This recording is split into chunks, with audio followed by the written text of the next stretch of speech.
ಇಲ್ಲ, ಈಗೆಲ್ಲ ನಾವು ಎಲ್ಲ ಯಾರು ವೆಂಡರ್ಸ್ ಇದ್ದಾರೆ ಕ್ಯೂನಿಕ್ಸ್ ಅಲ್ಲಿ ಅವ್ರ ಹತ್ರ ಎಲ್ಲರೂ ಕೂಡ ನಾವು ಚರ್ಚೆ ಮಾಡಿದ್ದೀವಿ. ನಮ್ಮ ಸನ್ಮಾನ್ಯ ಮಂತ್ರಿಗಳಾದಂಥ ಪ್ರಿಯಾಂಕ್ ಖರ್ಗೆ ಸರ್ ಚರ್ಚೆ ಮಾಡಿದ್ದಾರೆ, ನಾನು ಚರ್ಚೆ ಮಾಡಿದ್ದೀವಿ. ಇವಾಗ ಎಲ್ಲರಿಗೂ ಕೂತು ಒಂದು ಪರಿಹಾರ ಮಾಡೋ ಥರದಲ್ಲಿ ಇವತ್ತು ನಾವು ಚರ್ಚೆ ನಡೆಸಿದ್ದೀವಿ. ಇವತ್ತೊಂದು ವಿಷಯ ಏನಂತಂದರೆ, ಕಳೆದ ಸರ್ಕಾರದಲ್ಲಿ ನಡೆದಂಥ ಹಗರಣಗಳನ್ನ ನಾವು ಹಗುರವಾಗಿ ಕೂಡ ತೊಗೊಳಕ್ಕಾಗೋದಿಲ್ಲ. ಇವತ್ತು ನಾವು ವೆಂಡರ್ಸ್ಗಾಗಿರ್ಬೋದು, ಅಲ್ಲಿದ್ದಂಥ ಸಣ್ಣ ಗುತ್ತಿಗೆದಾರ್ಗಾಗಿರ್ಬೋದು ತೊಂದರೆ ಕೊಡೋಂಥ ಉದ್ದೇಶ ಯಾರ್ದೂ ಇಲ್ಲ. ಆದರೆ ಸರ್ಕಾರದ ಖಜಾನೆಗೆ ಆಗಿರ್ತಕ್ಕಂಥ ಖೋತಾ ಬಗ್ಗೆ ಕೂಡ ನಾವು ಒಂದು ಸಮಗ್ರವಾದಂಥ ತನಿಖೆ ನಡೆಸಬೇಕಾಗ್ತದೆ. ಆ ತನಿಖೆನ ಗಂಭೀರವಾಗಿ ನಡೆಸ್ತಾ ಇದ್ದೀವಿ. ಮಹೇಶ್ವರ ರಾವ್ ಅವರ ಸಮಿತಿ ಅದರ ಬಗ್ಗೆ ಕೂಲಂಕುಷವಾಗಿ 2018ರಿಂದ 2023ವರೆಗೂ ನಡೆದಂಥ ಎಲ್ಲ ಇವತ್ತೇನು ಟ್ರಾನ್ಸಾಕ್ಷನ್ಗಳಿವೆ ಅದೆಲ್ಲದ್ರ ಬಗ್ಗೆ ಕೂಡ ಗಮನ ಕೊಟ್ಕೊಂಡು ಪ್ರತಿಯೊಂದು ಫೈಲ್ನು ಕೂಡ ಪರಿಶೀಲನೆ ಮಾಡ್ತಿದ್ದಾರೆ. ಈಗಾಗಲೇ 1,000 ಫೈಲ್ಗಳಾಗಿದೆ, ಇನ್ನೂ 2-3 ಸಾವಿರ ಫೈಲಷ್ಟು ಪರಿಶೀಲನೆ ಆಗಬೇಕಾಗಿದೆ.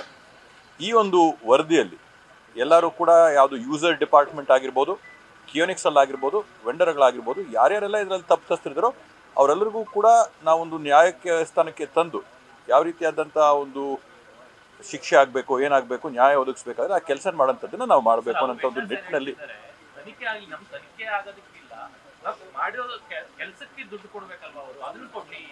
ಇವಾಗ ಮಾಡಿರೋ ತನಿಖೆಯಲ್ಲಿ ಇವತ್ತೇನಾಗಿದೆ, ಅಕೌಂಟೆಂಟ್ ಜನರಲ್ ಅವರ ವರದಿ ಪ್ರಕಾರ ಕೆಲವೊಂದು ಗುಡ್ಸಿನ ಪ್ರೊಕ್ಯೂರ್ಮೆಂಟ್ ಏನಾಗಿದೆ ಅದರಲ್ಲಿ ಪರ್ಸೆಂಟೇಜ್ ಆಫ್ ವೇರಿಯೇಷನ್ 30%ಇಂದ 300%ವರೆಗೂ ಆಗಿದೆ. ಅಂದರೆ 3 ಪಟ್ಟಿಗಿನ ಜಾಸ್ತಿ ಕೂಡ ಖರೀದಿ ಆಗಿದೆ, 30-40% ಹೆಚ್ಚಿನ ಒಂದು ಬೆಲೆಯಲ್ಲೂ ಖರೀದಿ ಆಗಿದೆ.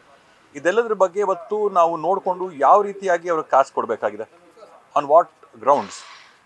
ಒಂದು ಕಾಂಟ್ರಾಕ್ಚುಲಿ ತಪ್ಪಾಗಿರ್ಬೋದು, ನೀವು ಕಾನೂನುಗಳು, ಕಾಯ್ದೆಗಳು, ಪ್ರೊಸೀಜರಲ್ ಫ್ಲಾ ಆಗಿರ್ಬೋದು, ಅದನ್ನು ಒಂದು ಕಡೆಗೆ ನಾವು ಬೀಳೋಣ ಅಂತಂದ್ರೂ ಕೂಡ ನೀವು ಹಣ ಕೊಡೋದ್ರಲ್ಲಿ, ಬೆಲೆ ಕೊಡೋದ್ರಲ್ಲಿ ಯಾವುದು ನಿಗದಿಪಡಿಸ್ಕೊಡ್ಬೇಕನ್ನೋಂಥದ್ರಲ್ಲಿ ಅದನ್ನು ಯಾವ ಥರ ತೀರ್ಮಾನ ಆಗಬೇಕಂತೇಳಿ ಇವತ್ತು ಕಮಿಟಿ ನಾವು ಕೊಡಬೇಕು. ಬಿಟ್ಟರೆ I cannot dictate what price I can give.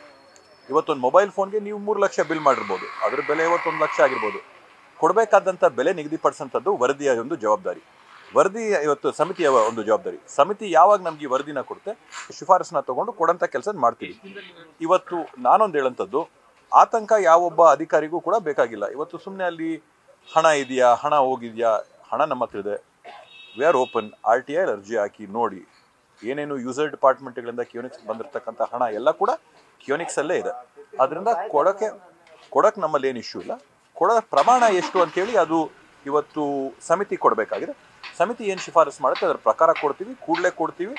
ನಮ್ಗೆ ಅವ್ರು ಕಾಸು ಇಟ್ಕೊಂಡು ನಮ್ಗೆ ಅದರಿಂದ ಏನು ಆಗಬೇಕಾಗೂ ಇಲ್ಲ ಸಂಸ್ಥೆ ಕ್ಯೂನಿಕ್ಸ್ಗೆ. ಅದರಿಂದ ಶೀಘ್ರದಲ್ಲೇ ಅವ್ರಿಗೊಂದು ಪರಿಹಾರ ಕೊಡೋಂಥ ಕೆಲಸ ನಾವು ಮಾಡ್ತೀವಿ. ಇಲ್ಲ ಸಮಿತಿಗೆ ಡೆಡ್ಲೈನು ಹಾಕಿದ್ದು ಕೊಡ್ತೀವಿ ಅಂತ ನಾವು ಹೇಳಿದ್ವಿ. ಈಗಾಗಲೇ ಒಂದು ಮಾತು ಹೇಳ್ಬೇಕಂದ್ರೆ ಸುಮಾರು 5 ಪ್ರಕರಣಗಳಲ್ಲಿ ಎಲ್ಲಿ ನಮಗೆ ಯಾವೊಂದು ರೀತಿಯಾದಂಥ ತೊಂದರೆಗಳು, ಒಡಕುಗಳು ಕಂಡು ಬಂದಿಲ್ಲ. ಸಮಿತಿ ಶಿಫಾರಸು ಮಾಡಿರ್ತಕ್ಕಂಥ ಬೆಲೆಗಳ ಮೇಲೆ 5 ಫೈಲ್ಗಳಿಗೆ ಈಗಾಗಲೇ ನಾವು ಹಣ ಬಿಡುಗಡೆ ಮಾಡಿದ್ದೀವಿ. ನಿನ್ನೆ ತಾನೇ ಇನ್ನೂ 6 ಗುತ್ತಿಗೆದಾರರು ಕೊಟ್ಟಿದ್ದೀವಿ. ಈ ರೀತಿಯಲ್ಲಿ ಹಂತವಾಗಿ ಯಾರ್ಯಾರು ಗುತ್ತಿಗೆದಾರರ ಮೇಲೆ ಯಾವೊಂದು ಆಪಾದನೆ ಕೂಡ ಇಲ್ಲ ಅಂತ ಹೊರಬರುತ್ತೋ ಅವರೆಲ್ಲರಿಗೂ ಕೂಡ ಪೇಮೆಂಟ್ ಕೊಡೋಂಥದ್ದನ್ನು ನಾವು ಮಾಡ್ತೀವಿ. ಇನ್ನು ಕೆಲವೊಂದು ವಿಷಯಗಳಲ್ಲಿ ಎಲ್ಲಿ ವೈಲೇಷನ್ಗಳಿವೆ ಅಲ್ಲಿ ನಾವು ಸರ್ಕಾರದ ಕಡೆಯಿಂದ ನಾವು ಅವರೊಂದು ಆದೇಶನ ಪಡ್ಕೊಂಡು ಬಂದು ಕೆಲಸ ಮಾಡಬೇಕಾಗುತ್ತೆ. ಅದನ್ನು ಕೂಡ ಮಾಡೋಂಥ ಕೆಲಸ ನಾವು ಮಾಡ್ತೀವಿ. ಆದರೆ ಇವತ್ತು ನೀವೇ ಹೇಳ್ತಾ ಇದ್ದೀರಾ ಕೊಡಿ ಅಂತೇಳಿ, ಅಕ್ರಮವಾದ ಪ್ರಕರಣದಲ್ಲಿ ಕಾಸು ಕೊಟ್ಟರು ಅಂತ ನೀವೇ ನಮ್ಮನ್ನು ಬೈತೀರಾ. ಅದಕ್ಕೆ ನೀವೇ ಹೇಳ್ಬೇಕು, ಏನು ಮಾಡ್ತೀವಿ ತನಿಖೆ. ಅದಕ್ಕೆ ನಾವು ಅದನ್ನೇ ಮಾಡ್ತೀವಿ. ಅದಕ್ಕೆ ನಾವು ಪ್ರಾಮಾಣಿಕರಿಗೆ ಕಾಸು ಕೊಡೋಂಥ ಕೆಲಸ ಮಾಡ್ತೀವಿ. ಯಾರು ಕೆಲಸ ಮಾಡಿದ್ರೆ ಅವ್ರಿಗೆಲ್ಲರೂ ಕಾಸು ಒದಗಿಸ್ಕೊಡೋಂಥ ಕೆಲಸ ನಾವು ಮಾಡ್ತೀವಿ. ನ್ಯೂಸ್ ಫಸ್ಟ್, ನಿರ್ಭೀತಿಯಿಂದ ನಿಮ್ಮ ಪರವಾಗಿ.